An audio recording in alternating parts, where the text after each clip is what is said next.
తన కుమారుడి పోక్సో కేసులో కేంద్ర మంత్రిగా బండి సంజయ్ చట్టానికి సహకరించాల్సింది పోయి కుట్ర పన్నిన వారిని వదిలిపెట్టనని బెదిరింపులకు పాల్పడటం సరికాదని బీఆర్ఎస్ నేతలు ఆక్షేపించారు.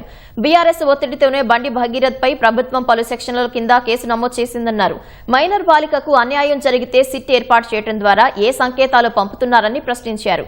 ఇంత జరుగుతున్నా ప్రధానికి సమాచారం లేదా? బండి సంజయ్ ను ప్రధాని ఎందుకు మందలించలేదని ప్రశ్నించారు.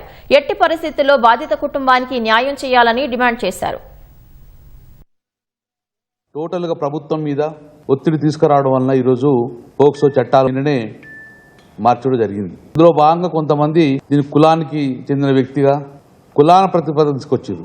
ఈ యొక్క అంశాన్ని కులానికి ప్రతిపాదించకూడదని చెప్పేసి ముందుగా మేము చెప్తూ ఇప్పటికైనా చట్టానికి మీరు సహకరించమని కోరుతూ నిన్న కూడా ఒక వ్యాఖ్యలు చేశారు.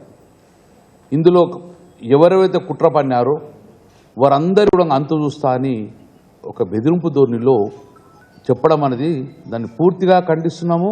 ఈ సంఘటన జరిగిన తర్వాత స్వయంగా భారత ప్రధాని ఆయన పక్కన కూర్చోబెట్టుకొని ఒక మంత్రి దేశానికంతా తెలిసింది, మరి ప్రధానమంత్రికి తెలియదా?